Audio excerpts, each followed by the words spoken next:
2020 começou e deixo aqui meu desejo que esse ano você conquiste tudo o que sonhar, inclusive esquecer essas bombas que nos fizeram assistir na década passada. Depois de eleger as melhores novelas produzidas entre 2010 e 2019, agora a missão é criar o top das 10 piores novelas mexicanas dessa década.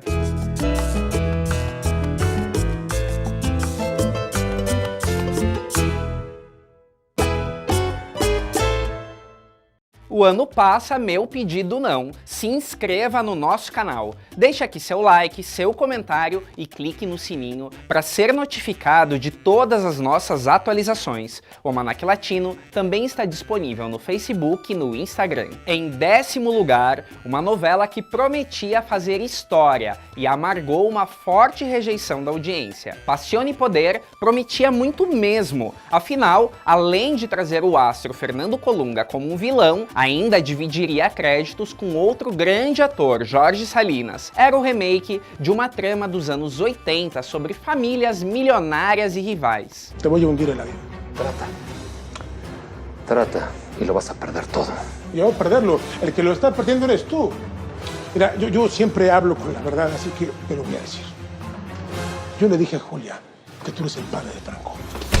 O tiro saiu pela culatra, o grande público torceu o nariz para Colunga de vilão e a saída foi regenerar o personagem. Acontece que para isso ser feito foi preciso abrir mão da lógica. Ah, e um detalhe, se ao menos a mudança do perfil do vilão tivesse valido a pena no que diz respeito à audiência, mas de nada serviu. Curiosamente, ainda ganhou um prêmio como a melhor novela de 2015, oi? O 9º lugar é uma novela que eu criei muita expectativa, mas que fizeram de uma forma totalmente amadora. El Vuelo de la Victoria era o remake de Como Tu Ninguna, escrita por Alberto Gomes na Venezuela e que é um expert em escrever circos maravilhosos. Mas a adaptação mexicana tirou totalmente a graça da história. Algumas interferências nos bastidores também comprometeram o andamento. Pablo Monteiro deveria ter sido um dos galãs, mas foi demitido e Andrés Palacios assumiu seu personagem. Além disso, Susana dos Amantes, que seria a grande vilã da novela,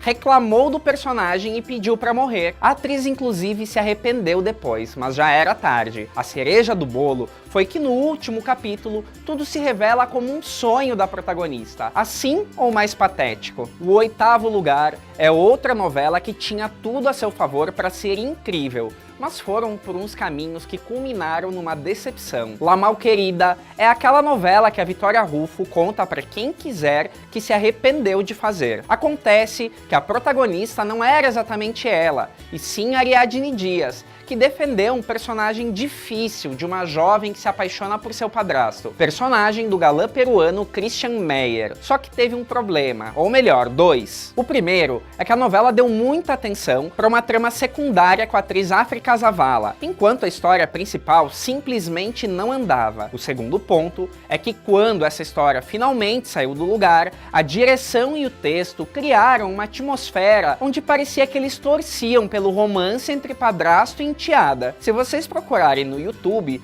vão achar até clipes produzidos pelos fãs do casal. Bom, no que diz respeito à novela, a reta final da história é maravilhosa, e você termina La Malquerida lamentando porque só no fim a novela ficou boa. O 7º lugar vai para a novela que todos os fãs querem ver no Brasil. 3 vezes Ana é outra que só ficou na promessa. O esperado remake de Laços de Amor com Angelique Boyer vivendo as trigêmeas foi uma verdadeira bagunça. Chega até a ser difícil de explicar, mas foi o seguinte: como eles queriam colocar Sebastián Rulli e Angelique Boyer juntos e o perfil original do galã era bem simples, inventaram que Sebastián Rulli era um desmemoriado e posteriormente um homem com dupla personalidade. Agora, una isso mais trigêmeas, onde uma assume o lugar das demais ocasionalmente, dá um nó.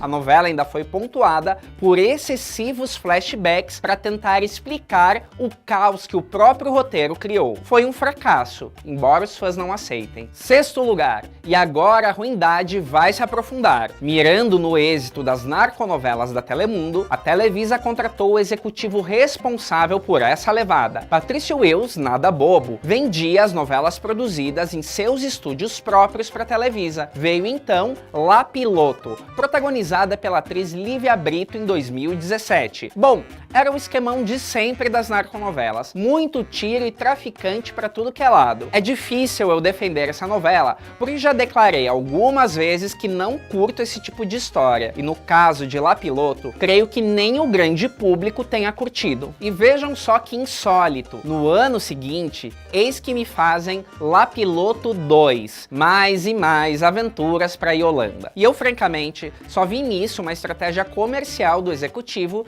de seguir abastecendo a Televisa com seus produtos. E a primeira temporada de La Piloto acabou de ser disponibilizada pela Netflix, caso alguém queira conferir. O quinto lugar vai para um tropeço daqueles na bem-sucedida incursão do produtor Juan Osorio nas comédias familiares. Sueño de Amor foi mesmo um fracasso. Ao escalar Betty Monroe para viver a protagonista, todo mundo estranhou. Ela era uma atriz coadjuvante da TV Azteca que não estava na mira de ninguém. Não havia nenhum produtor vendo nela uma protagonista, apenas Juan Osorio. Mas a culpa do fracasso não é da moça. A história mal estruturada fez Juan Osorio privilegiar o dramalhão com o câncer da protagonista, que teve como único objetivo fazer a coitada da atriz raspar a cabeça para ver se algo na história chamava atenção.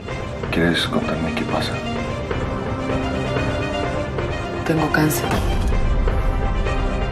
Para terminar de chutar a coitada, escalaram Marjorie de Souza para ficar com o galã no final. Escalaram Marjorie de Souza para ficar com o galã no final. ¿Qué pasó con eso de que quiero que hagas feliz a Ricardo? Claramente han cambiado las circunstancias. No, tú las cambiaste. Tú alejaste a Ricardo por tu enfermedad. Después yo me enamoré de él. Obviamente, nada disso funcionou, porque quando a história não é boa, não tem artifício que salve. E o mesmo vale para o quarto lugar. A receita do fracasso é tentar repetir a receita de um sucesso. Deve ser por isso que Like, produção de Pedro Damián, não funcionou. Tudo era nos mesmos moldes de Rebelde. Uma escola de jovens ricos, uma bandinha musical, romances e muitos etc. Sabe aquela sensação quando uma história quer abraçar todos os temas ao mesmo tempo, mas sem uma sinopse forte para abranger tudo isso? Assim foi Like. O elenco juvenil bem que tentou, mas faltou carisma para levar a trama adiante. A novela acabou no final de uma primeira temporada com a trama fechada, mas na esperança de uma segunda fase. Chegou a rolar o rumor que ela viria apenas para a internet, mas eu francamente duvido. Nem a banda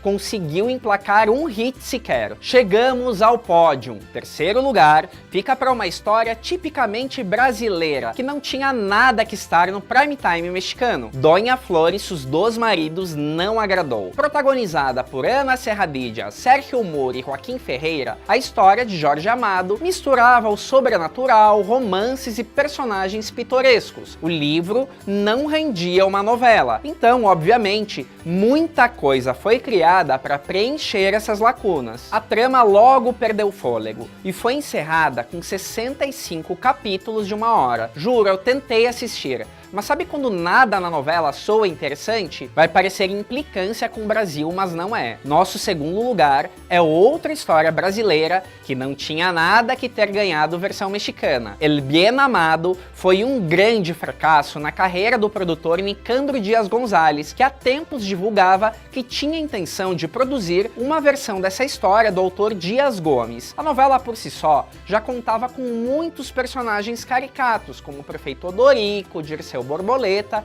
e as irmãs Cajazeiras, batizadas de Sampério nessa versão. Mas a direção de Salvador Garcini transformou a novela num verdadeiro circo. Interpretações estereotipadas beirando a desenho animado fizeram todo o elenco pagar mico. E que elenco essa novela tinha? Um arsenal de astros desperdiçados numa história que eu sempre soube que seria um erro. Mas o primeiro lugar, quem acompanha o Almanac desde sempre, já deve ter feito as contas.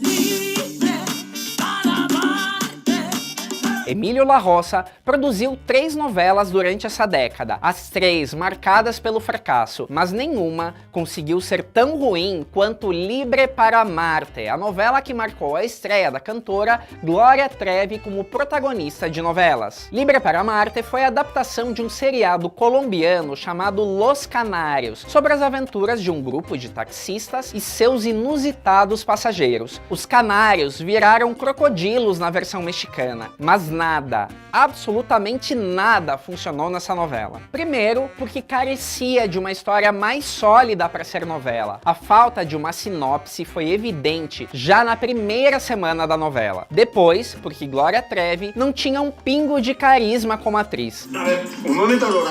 Yo no le mentí. Solo le oculté un poco de información, es todo.